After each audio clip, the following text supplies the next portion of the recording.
focusing on what's broken today, running 10 calls a day at $150. That's what I was taught.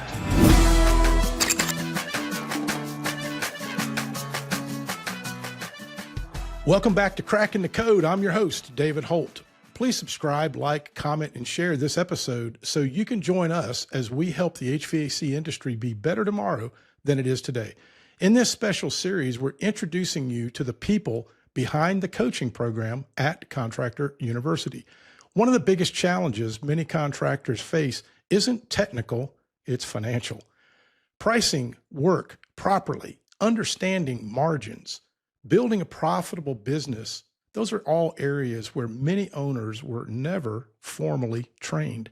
Our guest today is Coach Joel Torma, one of our experienced business coaches here at Contractor University. Joel has spent many years helping contractors understand the financial side of their business, particularly when it comes to pricing strategy and building confidence to charge appropriately for the value they provide.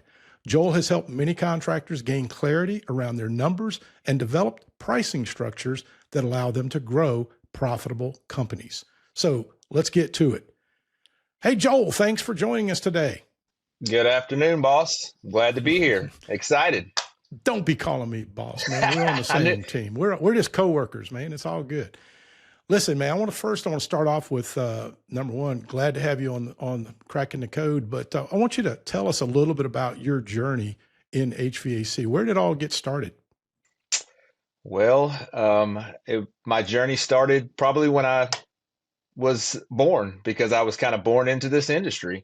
I'm fourth generation HVAC, great grandfather, father. Family started a business probably back in 1950 in a big town of Palestine, Texas.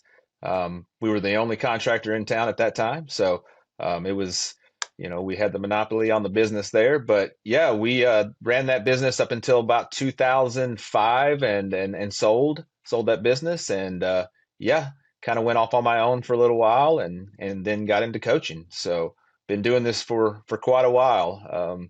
One of my favorite things as a kid was tearing apart window units. I didn't want to go do anything else but go up to the shop with my grandfather and tear those window units apart. So that's kind of where I started my career. I never put them back together until I got a little older, but still knew how to tear them apart. So what led you into coaching contractors? Well, I mean, I'll be completely honest. Once you get past a certain age, and this is, you can't really crawl in the attics anymore. You can't get under the houses. Your back's gone, and So I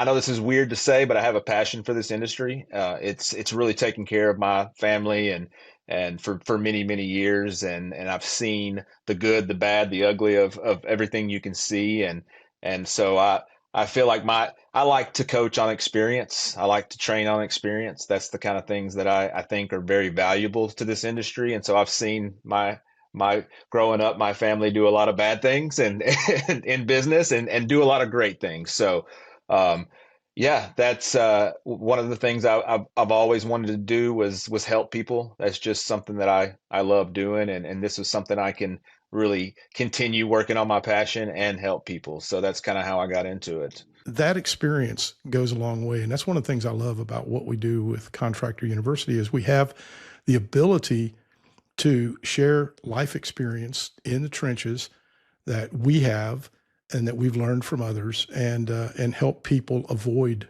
some of those real bad mistakes. Absolutely. Absolutely. And I think that, I think there's a lot of different platforms out there and a lot of people tell you you've got to do it one way. But I truly believe that everyone's different and we have to figure out how to tweak things so that it works for you and for your company. And so I think that's the one thing I love about EGIA and Contractor University is that we kind of have an open platform to help all different levels and all different skill sets and all different people figure out how they're going to be successful. So that's my experience from coaching different places. Yeah. And one size doesn't fit all. You're right. And the progression where people are, think about, yes, all businesses need to know how to price their work. So there are foundational principles, for instance, that that are like universal all the way across. But, you know, if I'm my grandfather, when he started in 1956 and he was the only employee, and then he had an indentured servant called my grandmother that was helping him with the business, doing the books and answering the phone and stuff like that.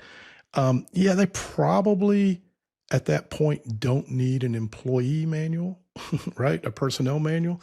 They probably don't need some of the other things that you would have if you were running 100 techs, right? They don't really need a dispatch system the same way that you would if you were running 100 techs. So there's differences depending on the scale of the business for sure.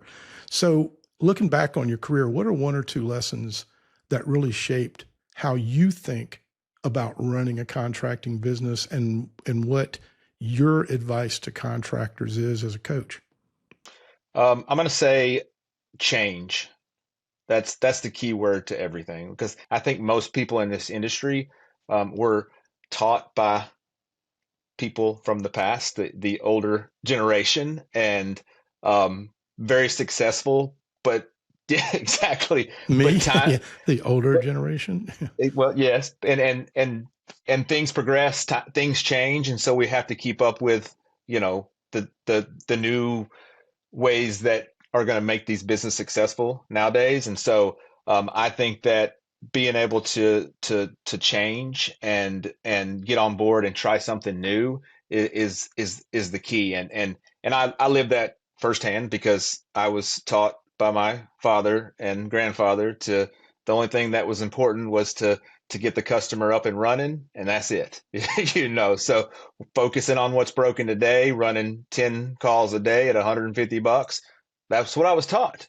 And I didn't know any better until I stepped away from that and got into a business where their goal was to really spend time with the customer and let that customer make a decision on what's best for them, and give options on what's going to make their life, more comfortable, more efficient, more reliable, and safe, and more safe. And I know you have a different one that you use too as well on that, but it's kind of the same thing. So I it took me a long time to transition, because us technicians, because I was a technician before, we're always the best technician out there, and we know what's best for the customer, and we already know what the problem is before we go over to that house. And so that mindset change of what I had to do to really focus on a process and slow down and really build a connection and trust with those customers, that was the hardest thing. And I think that's what's the hardest thing for these contractors nowadays, is they're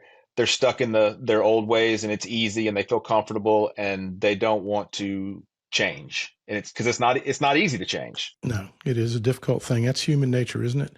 Well, tell you what, we're going to make this a two-part series. So, Joel, this has been really helpful so far. People are getting to know a little bit about you, got a little bit on your background. We know you're a fourth-generation guy. You beat me by one. I'm a third-generation guy, so that's awesome.